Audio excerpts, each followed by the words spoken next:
Max security for Maxwell. Max security for Maxwell. Those were the protests that are being led in Brine, Texas, where Ghislaine Maxwell was transferred to a minimum security facility where convicted sex traffickers are not allowed to be in that facility because it's so integrated into the community as part of a restorative justice program for the minimum security facility female prisoners who are there. It's right by Texas A&M's campus.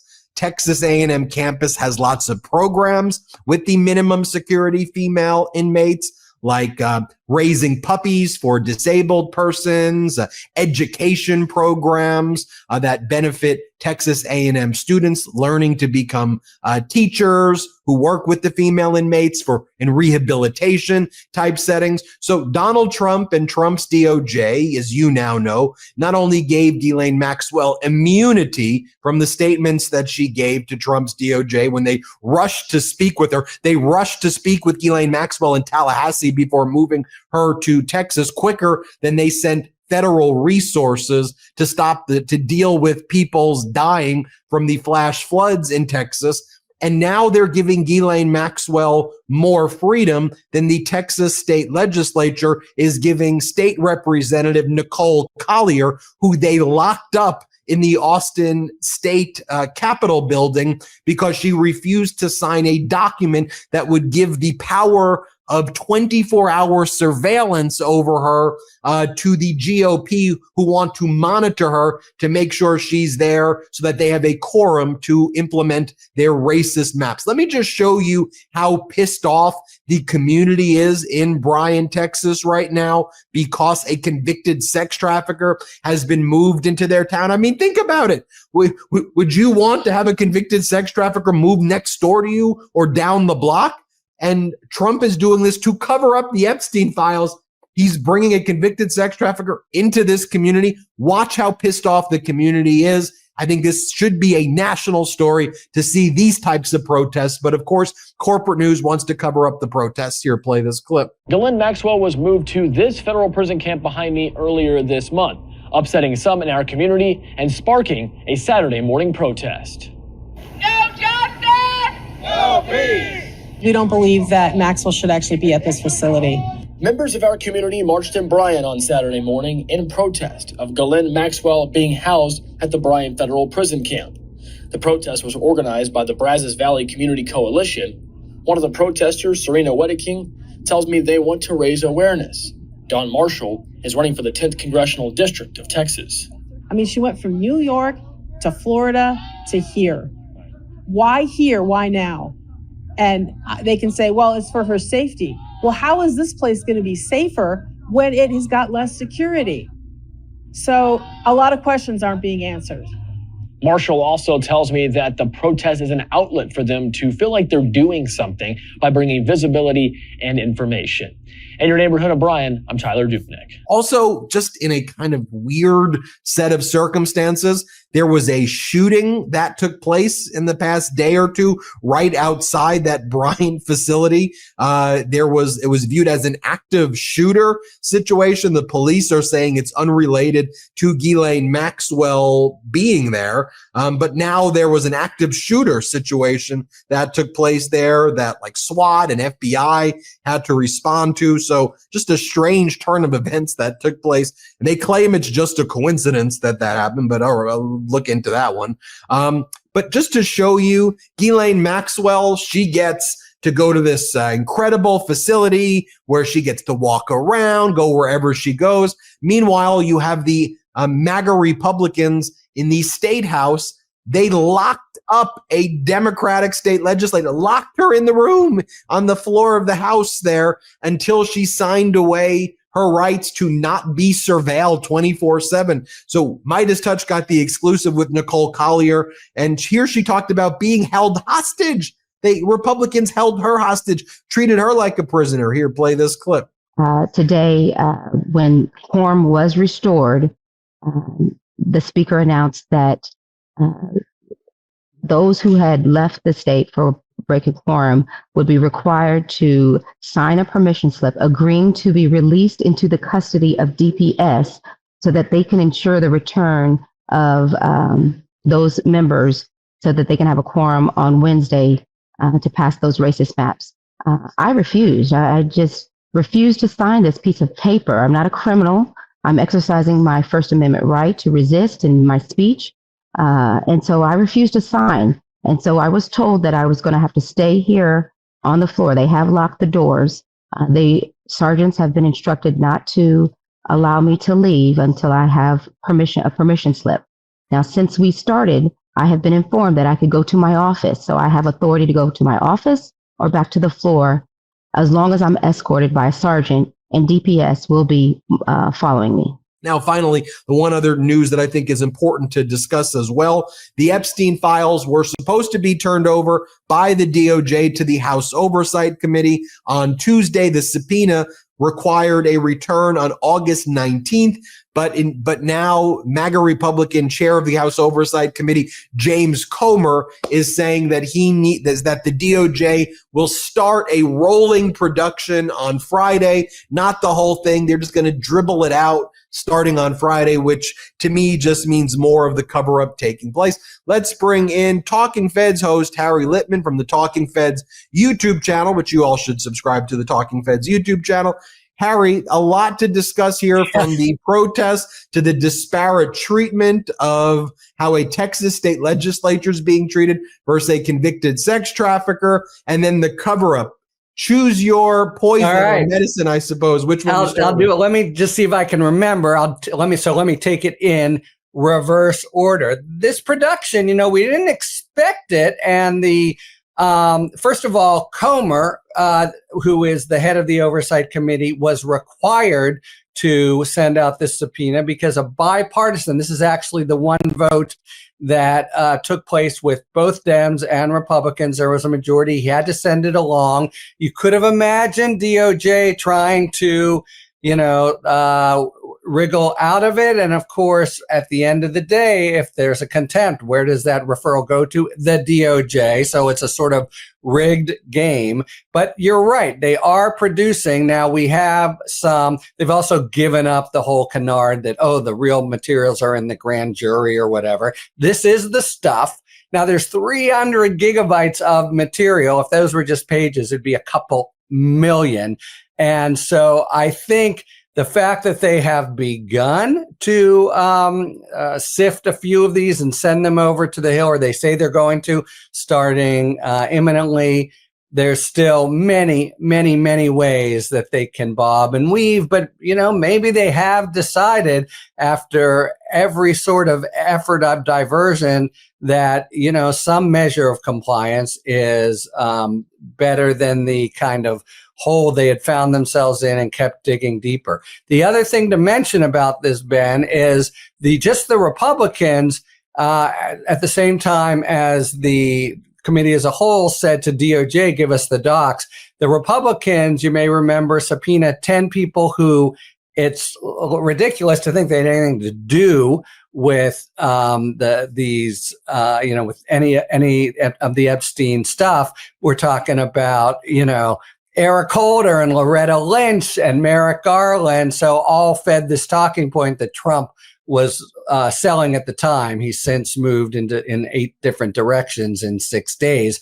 But the notion was we want to hear from them. What all the R's were there. Yesterday, they had their first witness, none other than William P. Barr, the Attorney General under Trump. Now, of course, it's completely secret. It's a deposition behind closed doors. So, of course, at the break, Comer comes out and talks about what's going on, just complete indifference about the requirements of confidentiality. But he says that Barr, anyway, says he didn't know anything about an Epstein list also that he didn't know anything about Trump's being implicated in any kind of criminal behavior. Basically, he doesn't know much. Not a big surprise, because it's not on his watch where all this stuff happens.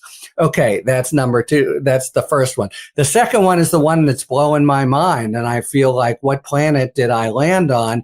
So, as you mentioned, the Dems come back.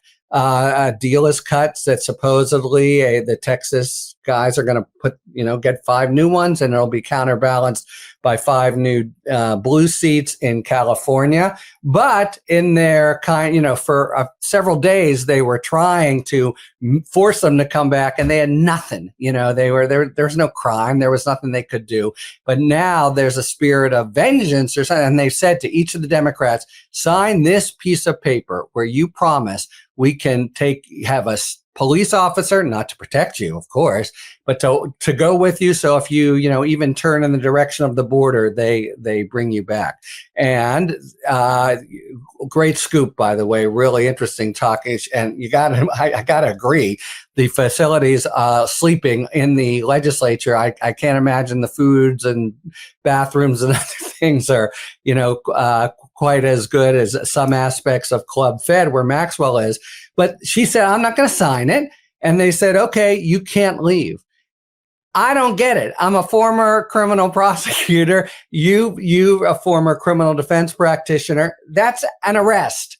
They've arrested her. What's the probable cause? What's the crime? I don't think there's anything. It's just the narrow majority in Texas says we're going to do it, and she hasn't questioned it. But I think something's got to give here, because that's to me just a total bogus arrest. Okay, and now back to Ghislaine Maxwell. I remembered all 3 of them in the prison. First, you are right. There, I believe, I haven't trailed actually toward this prison, but I've toured other minimum security prisons. You're right, for starters, that Maxwell was ineligible to be in this prison based on her crime. That's when you first assign a prisoner, you do a few things, but one of them is the crime involved. The sexual trafficking she did means she wasn't eligible for minimum security. And unless the BOP, Bureau of Prisons, grants an exception, guess what? They did. And you got to know that was a command that came from the White House. But, the prison population is up in arms, including, mothers whose young kids come to visit them. The town is up in arms. Now, people can get really sort of really over the top on stuff like this, but it really is true that prison is integrated into the community of Texas A&M. So she's quite visible. And so I think it's part genuine fear, but it's also part, I think, the kind of visceral reaction to this favoritism she's been given for no law enforcement reason, but just for, Donald Trump's political fortunes. And I think that also just hits Americans and Texans in, kind of strikes a raw nerve that this,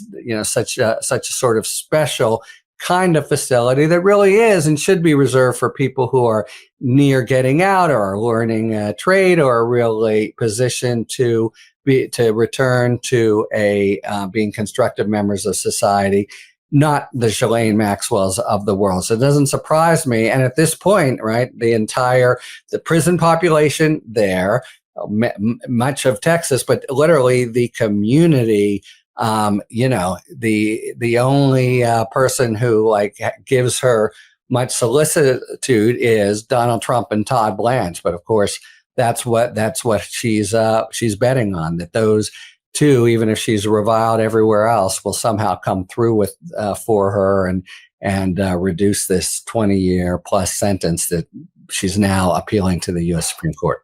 Right. This video had a very strong Texas theme but this is what they want the country to look like. And if you look at it, it's a taker state. It takes way more money from the federal government than it gives. Unlike California, gives 80 billion more than it takes. Texas takes more than 25 billion than it gives. And then you have the massive issues where Texas and Trump's federal government were woefully unprepared to respond to the flash floods by design. Right. Biden wanted to fund the alarms in these communities where the flash floods took place, and they took the money and didn't use it for alarms. They used it to give themselves bonuses rather than just even give it back to the federal government. And then you have the emergency session not to deal with the flash floods, but to deal with rigging the maps and the gerrymandering. And then you have bringing a sex trafficker into their community, bringing Texas, and the Brine community welcoming sex traffickers. Like, I'm just thinking about my town. If somebody from the nearby town threw a sex trafficker in my a convicted sex trafficker in my community, I would be livid. But they're like, take it. Why? Dear leader wants the sex trafficker here. We don't want her here. Shut up and take her. Like, okay, we don't want her. And then what's going on in their state house? They're locking up the Texas state representative because she's just saying, hey, I don't want 24-hour surveillance placed on my whereabouts. Like, well, then you're not going to leave. We'll starve you to death and we'll keep you here. And this, like, I'm just thinking you put all of those together. I can see it. The steam's coming out of your head. Well, I look at it too, and I'm like, look, Trump's at his lowest approval rating yet. I get it. But even in the worst polls right now, he's at like 37, 38 to 40%, which is historically low. But I'm still looking. And I guess the part about me that's, I look at the 37 to 40% and I'm like, are your lives either that miserable where you like this stuff, or do you just take so much joy in other people suffering and in owning the libs and in the racism and in seeing ICE treat people like cockroaches that just gets you so jolly that you take a shitty life? Like, I'm just like, what? How do you like this for your existence? Anyway, Aaron, we could talk. Two quick points. Yeah, so I hear you. But first on Maxwell, housing sex offenders, nobody wants to be the one next door to them, but somebody's got to be, except here, everybody's got a valid complaint because she shouldn't be in this facility in the first place and with this degree of liberty. So, everybody has an understandable beef. And then the second point that on this is both of our backyards, right? When what's been characteristic of the military invasion is, unlike everywhere else in history where it's been designed to work, like, wow, we are overloaded here. Please come on in, feds, for just a couple days until things can kind of, the ship can right itself.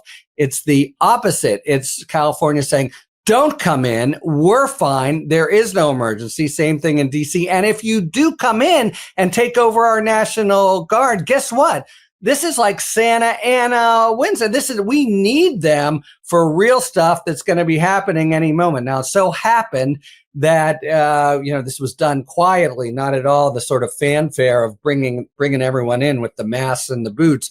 They've now largely withdrawn. They're down to just a couple hundred. So those resources have returned to the people of California. But the fact of what they were doing, taking them basically from what California needed at the potential of, health and welfare costs to the people of California. And why?